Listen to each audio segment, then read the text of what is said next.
Have you come across any cybersecurity roadmap, be it any year, 2024, 25, 26?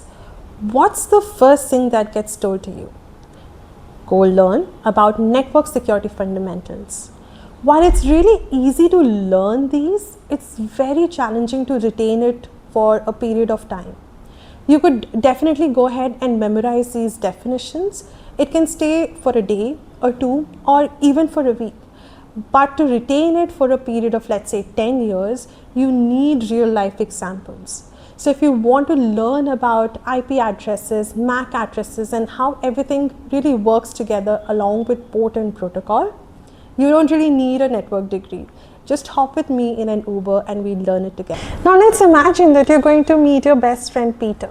What is the first thing that you actually do? You go on Uber and type the building address of your friend. You just need the building address and no other details of your friend.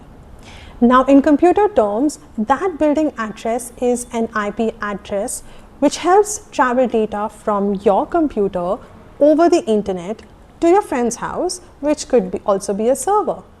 Now that you reach your friend's building, you see tons of apartments. Now how would you know which apartment belongs to your friend? Now you would need an apartment number for this. The apartment number is a MAC address. A MAC address in computer terms is a unique identifier that's used to identify a device. Each device has a unique MAC address which usually does not change. Now you are at your friend's apartment, but there are so many rooms to go to. One of the roommates is watching Netflix and your friend Peter is in another room just doing gaming. So you actually need to know which room to go to actually talk to your friend Peter. Now that's exactly what a port does. It directs the data that they've received to a specific service or application that you actually want to talk to.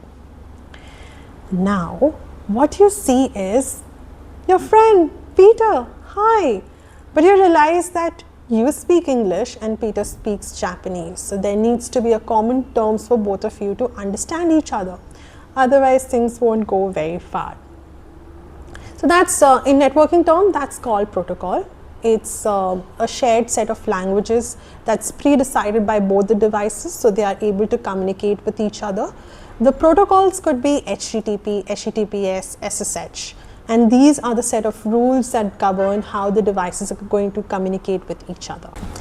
So just to recap, your IP address is the building address which actually gets you to the right place. Your MAC address is the apartment number which helps identify the device that you're communicating to and from.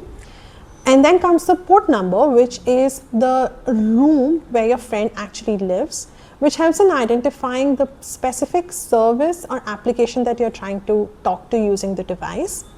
And finally, the protocol is a set rules or language that both the devices actually use to communicate with each other. In this video, we saw how these 5 things, that is IP address, MAC address, port, protocol, actually help in forming a packet. But you would have a question for me, Radhika, why do we actually need 2 addressing schemes?